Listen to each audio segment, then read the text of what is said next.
Hello my students, कैसे हो आप सब। आज हम लोग एक नया टॉपिक स्टार्ट करेंगे, पॉलिनोमियल्स। चैप्टर नंबर 2 है आपकी बुक में। चैप्टर पॉलिनोमियल स्टार्ट करने से पहले हम लोग कुछ उसके मेन पॉइंट समझेंगे या मान लीजिए इंट्रोडक्शन समझेंगे, ठीक है। सबसे पहले पॉलिनोमियल्स होता क्या है, देखो पॉलिनोमियल्स क्या है। A chain of terms are called polynomials. कोई भी टर्म है वो क्या कहलाते हैं, पॉलिनोमियल्स कहलाते हैं। जैसे टर्म है आपका, फर्स्ट टॉपिक है आपका टर्म। टर्म क्या होते हैं देख लो। जैसे 2x है, 2x क्या हो गया आपका, टर्म हो गया, ठीक है। अब टर्म में दो चीजें होती हैं, क्या होता है, टर्म में होती है आपकी दो चीजें, coefficient and variables.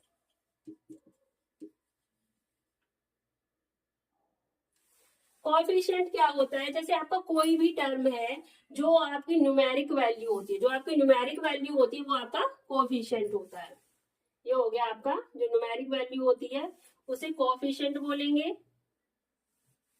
And variables क्या होता है, वेरिएबल्स आपके जो भी अल्फाबेटिकली टर्म होते हैं, जैसे A B C D X Y Z L M N, जो भी आपके ये होते हैं ये आपके होते हैं वेरिएबल्स, ठीक है। टू क्या है आपका, इसे कांस्टेंट टर्म भी बोल सकते हैं, ये आपका कांस्टेंट टर्म हो गया। एंड ये क्या है आपका, वेरिएबल होता है, ठीक है। अगर आपसे पूछा जाता है एक्स का कोएफिशिएंट क्या है, तो एक्स का कोएफिशिएंट क्या हो गया आपका 2, जो न्यूमेरिक वैल्यू होगी वो आपकी कोएफिशिएंट हो गई। और अगर आपसे पूछ लिया जाता है इन केस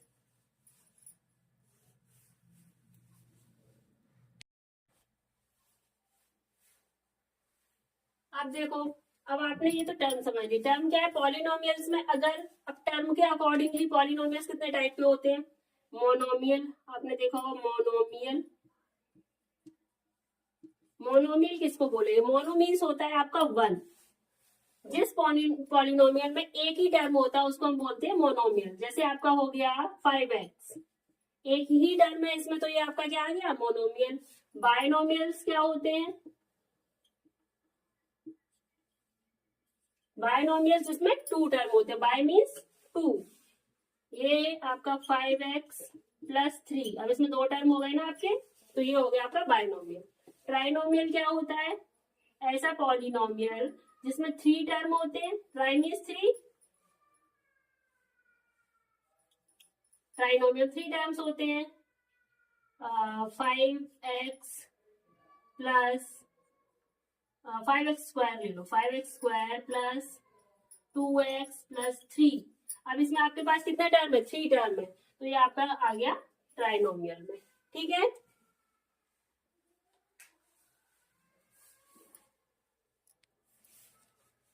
नेक्स्ट टॉपिक है आपका डिग्री क्या होती है, डिग्री। डिग्री किसको बोलते हैं, किसी भी पॉलिनोमियल्स में वेरिएबल की जो हाईएस्ट पावर होती है उसको हम डिग्री बोलते हैं। Highest power of variable is degree, ठीक है। जैसे आपके पास में टर्म है, आपके पास टर्म है 3x³ plus 5x² plus 2x+1, तो इसकी डिग्री क्या होगी, देखो हाईएस्ट पावर कौन सी है, 3, यही तो है 3x³ प्लस 5x², तो हाईएस्ट पावर आपकी 3 हो गई, तो इसकी डिग्री कितनी आएगी, डिग्री आपकी हो गई 3, ठीक है ना। तो ये आपकी डिग्री होती है। नेक्स्ट टॉपिक आता है आपका जीरो पॉलिनोमियल्स क्या होते हैं, जीरो पॉलिनोमियल्स।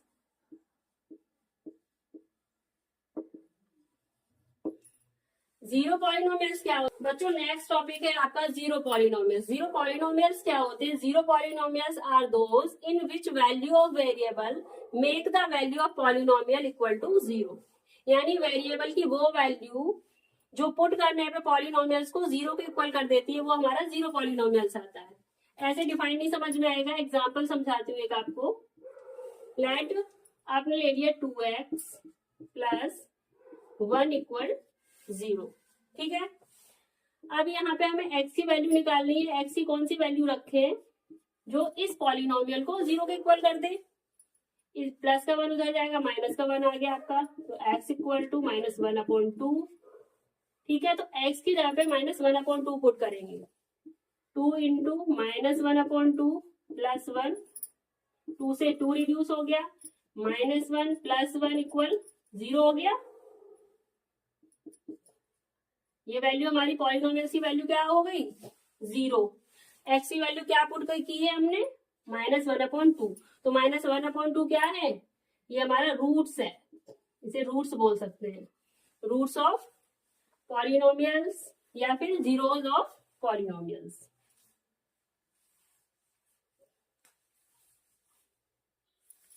नेक्स्ट टॉपिक है आपका टाइप्स ऑफ पॉलिनोमियल्स।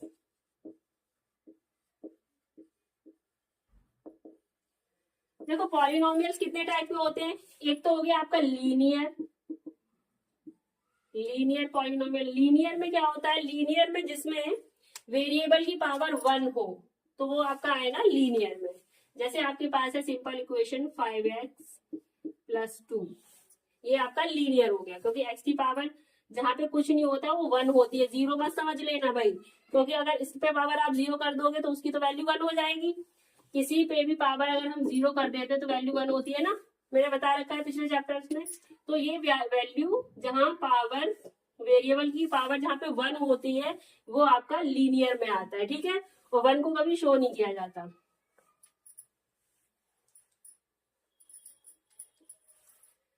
अब आता है आपका क्वाड्रेटिक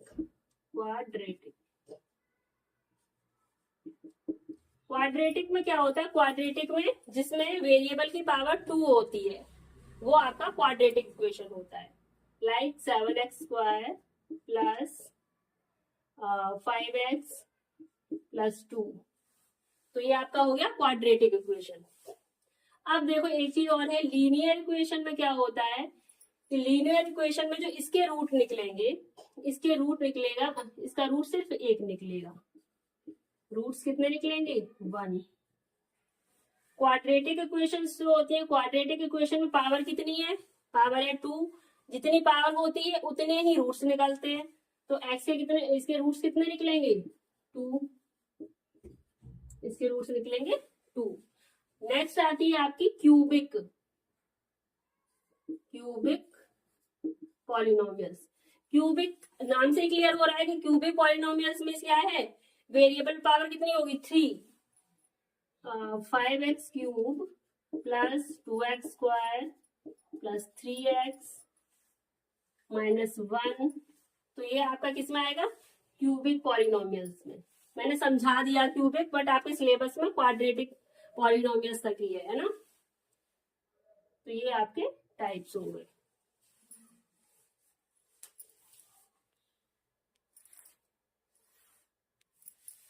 अब देखो फैक्टराइजेशन कैसा करते हैं, फैक्टराइजेशन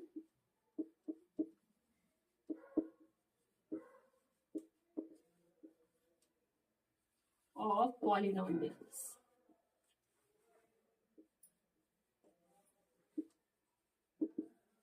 फैक्टराइजेशन के लिए क्या है आपके पास, एक तो रिमाइंडर थ्योरम है जो कि काफी इजी है। रिमाइंडर थ्योरम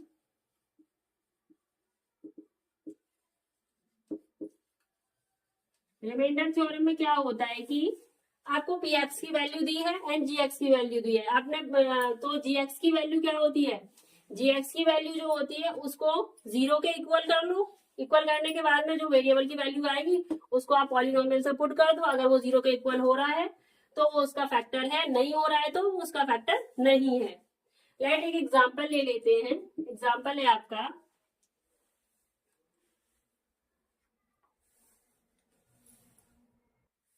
ठीक है, इसमें आपका एग्जाम्पल है px equal to x³ plus 3x² plus 5x plus 6 और एक फैक्टर आपको दिया x प्लस 2। अब हमें ये चेक करना है ये इसका फैक्टर है या नहीं। इसे चेक करने के लिए हम सबसे पहले रिमाइंडर थ्योरम पे चलते हैं। रिमाइंडर थ्योरम के लिए मैंने बताया था x प्लस 2 इक्वल हम कर देंगे 0 के, तो x इक्वल टू -2। x की वैल्यू हम -2 पुट करेंगे इस पॉलिनोमियल्स में, इस इक्वेशन में। अगर हमारी यहाँ पे वैल्यू 0 आ जाती है तो इसका फैक्टर है। तो यहाँ पे हम x क्यूब था हमारा, तो -2 का क्यूब प्लस 3 -2 का स्क्वायर प्लस 5 -2 प्लस 6। ठीक है, -2 का क्यूब क्या हो जाएगा, 2 2 जा 4 2 जा 8। कोई भी नेगेटिव आपका बेस होता है और उस पे ऑड पावर लगी होती है तो उसकी वैल्यू हमेशा नेगेटिव ही आती है। तो -8 हो गया ये। 2 2 जा 4, यहाँ पे जो पावर है वो क्या है, इवन है। इवन पावर हमेशा प्लस में आएगी। 2 2 जा 4, 4 3 जा 12, प्लस का 12, 5 2 जा 10, माइनस का 10 प्लस 6। ठीक है, प्लस का 12 एंड प्लस का 6 प्लस का 18, माइनस का 8 और माइनस का 10 कितना होगा, माइनस का 18, माइनस का 18 प्लस का 18 कैंसिल आउट हो गया। कितना आ गई value, 0। It means x plus 2 इसका क्या है, फैक्टर है। यस, एक तो ये हो गया आपका मेथड। दूसरा आपका तरीका क्या है कि प्रॉपर आप डिवाइड करो, जैसे हम डिवीजन मेथड से करते हैं। इन्होंने बोला ये नंबर इससे पहले डिवाइड करना है, ये इसका फैक्टर है या नहीं इसे चेक करने के लिए पहले इसको इससे डिवाइड करते हैं।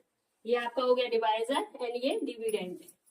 अगर हमारा रिमाइंडर उसमें 0 आ जाता है तब भी हम इसको इसका फैक्टर बोलेंगे। ठीक है, चलो इसको प्रॉपर एक डिवीजन की तरह करते हैं। x प्लस 2 और यहाँ पे टर्म है आपका x cube plus 3x square plus 5x plus 6।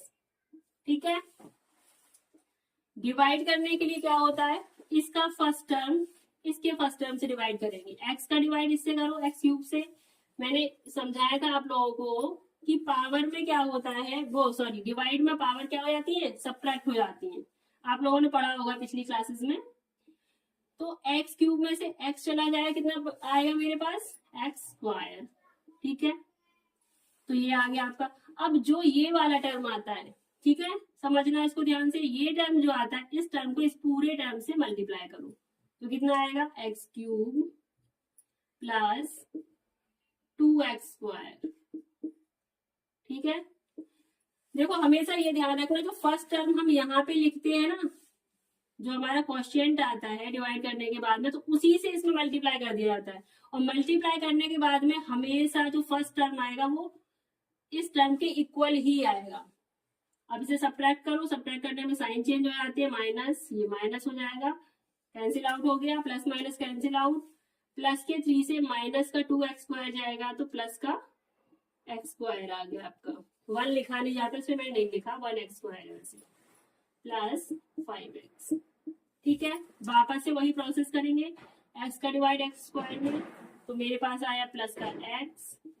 ठीक है, इसको मल्टीप्लाई करो इसमें, x स्क्वायर प्लस का स्क्वायर प्लस 2x, सब्ट्रैक्ट कर देंगे, माइनस माइनस कैंसिल आउट हो गया, प्लस का 3x। अब यहाँ पे कैरी ओवर करेंगे हम 6, डिवाइड करिए 6 अभी तो खत्म हो गया। ठीक है, तो यहाँ पे आ गया आपका 3x प्लस 6, कैंसिल आउट करेंगे, माइनस माइनस, ये आपका रिमाइंडर कितना आ गया, 0। तो ये आपका x प्लस 2 क्या है, इसका फैक्टर हो गया। अब यहाँ से शुरू होता है फैक्टराइजेशन। नेक्स्ट टॉपिक आता है आपका factorisation by middle term split. कोई भी आपको टर्म दिया गया है, आपको पॉलिनोमियल्स दिया गया है, उसके मिडिल टर्म को स्प्लिट करके फैक्टराइज कैसे करना है, बाय यूजिंग फैक्टर थ्योरम। ठीक है, अब इसमें क्या होता है समझना इसको ध्यान से। इसको हम पहले इक्वेशन लिखते हैं। फर्स्ट स्टेप क्या होता है, फर्स्ट टर्म और लास्ट टर्म इन दोनों का मल्टीप्लाई करो, 6 5 30, 30x स्क्वायर। ठीक है, फर्स्ट स्टेप ये हो गया आपका। फिर हम लोगों को एक ऐसा, दो ऐसी डिजिट सोचनी होती हैं जिनका मल्टीप्लाई अगर हम करते हैं तो ये वाली वैल्यू आ जाए, और उनका अगर हम सम निकालें तो ये मिडिल टर्म वाली वैल्यू है। मिडिल टर्म को इस तरीके से स्प्लिट करना होता है कि अगर मल्टीप्लाई करें तो ये वैल्यू आ जाए, और अगर उनका सम निकालें तो मिडिल टर्म वाली वैल्यू आए। अब सोचो 30x स्क्वायर के ऐसे दो टर्म सोचो जिनका मल्टीप्लाई करने पे 30x स्क्वायर आ जाए और सम निकालने पे 17x आए। तो आपके टर्म होगा 15 टू जा 30, 15x प्लस 2x, उनका सब निकालेंगे तो 17x हो गया, मल्टीप्लाई करेंगे 30x², तो यहाँ पे लिखेंगे 6x²। स्प्लिट किसको करना है, मिडिल टर्म को, तो इसी को स्प्लिट करेंगे, plus 15x plus 2x plus 5। ठीक है, अब इसमें देखो 2 टर्म्स में बांट लो। इन दोनों टर्म में आपको क्या कॉमन दिख रहा है, कॉमन मीन्स तो जो दोनों में आ रहे हैं, x इसमें भी है इसमें भी है, ठीक है, x ले लिया भाई। कांस्टेंट टर्म में देखो क्या चीज कॉमन है, 3 2 जा 6, ये भी चला जाएगा, 3 से ये भी चला जाएगा, 3 5 जा 15, तो हमने 3x कॉमन ले लिया। ठीक है, अब 3x कॉमन लिया, अंदर देखो ब्रैकेट लगाएंगे, 3x का इसमें डिवाइड करेंगे, 3 2 जा 6, x² से x चला गया, x रह गया, ठीक है, 2x आया आपका, प्लस प्लस प्लस का डिवाइड भी प्लस ही होगा, 3 से डिवाइड इसमें करो, 3 5 जा 15, एंड x से x तो कैंसिल हो गया, सिर्फ 5 रह गया यहाँ पे। ठीक है, अब 2x प्लस 5, इसमें तो कुछ भी कॉमन नहीं है, जब कुछ भी कॉमन नहीं होता है तो वहां पे हम 1 ले लेते हैं, दोनों प्लस के नंबर है तो प्लस 1 ले लिया, तो अंदर भी 2x प्लस 5 आ गया। ठीक है, ये वैल्यू आ गई हमारे पास। ये ब्रैकेट और ये ब्रैकेट में हमेशा सेम वैल्यू आती है, अगर ये ब्रैकेट और ये ब्रैकेट में सेम वैल्यू नहीं आ रही है तो इट मीन्स आप लोग कहीं ना कहीं पे गलत कर रहे हो। ठीक है, तो यहाँ पे अब हम इसको एक बार ही लिख सकते हैं कॉमन लेके, तो अब इसमें क्या बचेगा आपका, ये टर्म निकल गया तो यहाँ रह गया आपका 3x, इसमें ये टर्म निकल गया तो क्या बचा आपका प्लस 1, तो ये आ गए आपके रूट्स आ गए। ठीक है, रूट्स या जीरोस आ गए। अब x की वैल्यू निकाल लो, इसके रूट्स क्या क्या आ जाएंगे, अगर हमारा ये तो इसके फैक्टर्स आ गए, सॉरी ये इसके फैक्टर आ गया, हमें रूट्स निकालने, 2x plus 5 equal 0, then 2x equal to minus का 5 and x equal to minus का 5/2। ठीक है, एक जीरो तो ये हो गया। Next 3x plus 1 equal to 0, then 3x equal to minus का 1 and x equal to minus का 1/3। तो ये इसके जीरोस आ गए या फिर रूट्स, जीरोस और रूट्स एक ही बात है।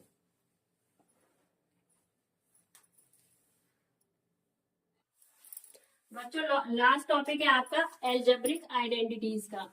इन आइडेंटिटी पे बेस्ड आपकी एक्सरसाइजेज भी हैं और आपकी बुक में भी दी गई हैं, आप बुक से चाहो तो बुक से नोट कर लेना या फिर आप यहाँ से चाहते हो तो यहाँ से लिख लो। फर्स्ट है आपकी x प्लस वाई का whole square, x plus Y का होल स्क्वायर जब ओपन करेंगे तो वैल्यू आएगी आपकी x² plus y² plus 2xy। Second x minus Y का होल स्क्वायर है आपका x² plus y² plus x² plus y² minus 2xy, क्योंकि यहाँ पे माइनस है। ठीक है, x² माइनस y² अगर अलग अलग टर्म में है तो फिर कैसे करते हैं, एक ब्रैकेट में आपका x प्लस वाई और एक ब्रैकेट में x माइनस वाई आएगा। Fourth x plus a into X plus B, आपका पहला टर्म सेम है, दूसरा वाला टर्म डिफरेंट है। ऐसी सिचुएशन में क्या करेंगे, तब आपकी आइडेंटिटी ये वाली आएगी, x² plus a plus B into X plus a into B. Fifth identity x plus Y plus Z का होल स्क्वायर, इसे ओपन करेंगे तो वैल्यू आएगी x² plus y² plus z² plus 2xy plus 2yz plus 2zx। Six है आपकी x plus Y का whole cube, cube open करेंगे x³ plus y³ plus 3xy bracket में x प्लस वाई। इसी का डिफरेंस है x माइनस वाई का whole cube, तो आएगी आपकी value x³ minus y³ minus 3xy bracket में x minus Y. Last identity है आपकी x³ plus y³ plus z³ minus 3xyz equal में आएगा आपका x plus Y plus Z. Next bracket में आपका x² plus y² plus z² minus xy minus yz minus zx। बच्चों चाहो तो आप नोट कर लो या फिर आप स्क्रीनशॉट ले लो।